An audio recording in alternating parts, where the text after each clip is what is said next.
আমাদের উঠোনটা কিন্তু অনেকটাই বড়। এবার ভেবেছি যে কয়েকটা গাছ লাগাবো, যেমন বেগুন গাছ, লঙ্কা গাছ, ভেন্ডি গাছ, তারপরে উচ্ছে গাছ, অনেক রকমের গাছ। যাই হোক, তো যাই হোক, সেই উদ্দেশ্যে দেখো ও একটু মাটি খুঁড়েছিল, সেখানে একটু পালং শাক লাগাবে। তো যাই হোক, এগুলো কাজবাজ সেরে আমরা বিকালে বেরিয়ে পড়লাম বাজারের উদ্দেশ্যে। সেখান থেকে বাজার থেকে নিয়ে আসবো হচ্ছে গাছ, মানে বেগুন, লঙ্কা, চারা গাছ যা যা আছে আর কি। তো যাই হোক, দুজনে ব্যাগ তো নিয়ে চললাম। কী গাছ আনবো জানি না, তাও এইসব যেগুলো ভেবে গেছি সেগুলোই মোটামুটি নেব।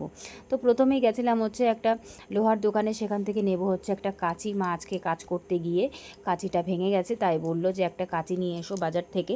তার জন্যে প্রথমে আমরা কাঁচির দোকানে চলে এসেছি, মানে দাও কাঁচি যেগুলো হয়, বটি টুটি সব কিছু থাকে, সেই সব দোকানে এসেছিলাম। তো যাই হোক, ও একটা পছন্দ করছিল কোনটা নেবে দেখতে দেখতে একটা পছন্দ করে নিয়ে নিলাম। তারপরে আমরা চলে গেলাম হচ্ছে দোকানে, মানে তোমার চারা গাছের দোকানে। সেখান থেকে নিলাম হচ্ছে কয়েকটা বেগুন গাছের চারা, আর নিয়েছিলাম লঙ্কা গাছ। আপাতত এই বেগুন গাছ আর লঙ্কা গাছটাই প্রথমে নিয়েছিলাম, আর ভাবছিলাম কী গাছ আর নেব। তো যাই হোক, এখানে অনেক রকমের গাছ ছিল। বেগুন গাছের মধ্যেও কত রকমের ভাগ ছিল, মানে কী আর বলবো। তো যাই হোক, যেটা মোটামুটি ভালো বেগুন হয় 12 মাস, সেই বেগুন গাছটাই নিয়েছিলাম। আর নিয়েছিলাম লঙ্কা গাছ।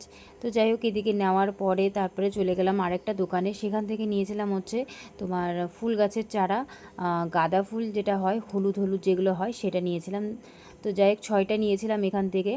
তারপরে নেক্সট চলে গেলাম হচ্ছে বীজের দোকানে। সেখানে নিয়েছিলাম পালং শাকের বীজ, আর করলা, আর নিয়েছিলাম হচ্ছে আর ভেন্ডির বীজ। তো যাই হোক, এখান থেকে নিয়ে সোজা চলে গেলাম বাজার করতে। কয়টা বাজার নেব, লঙ্কা নিয়েছিলাম প্রথমে। লঙ্কা নেওয়ার পরে আলু, লঙ্কা যা যা লাগে আর কি, মোটামুটি সবজি নিয়েছি।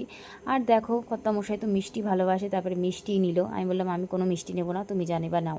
তো যাই হোক, তারপরে বাজার টাজার করে সেরে বাড়ি চলে আসলাম। তো সব কিছু এখানে রেখে দিয়েছি, মা এগুলো সব এক এক করে গুছিয়ে নিচ্ছে।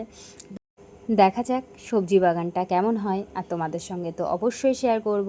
তো যাই হোক, ভিডিওটা এই পর্যন্তই শেষ করলাম।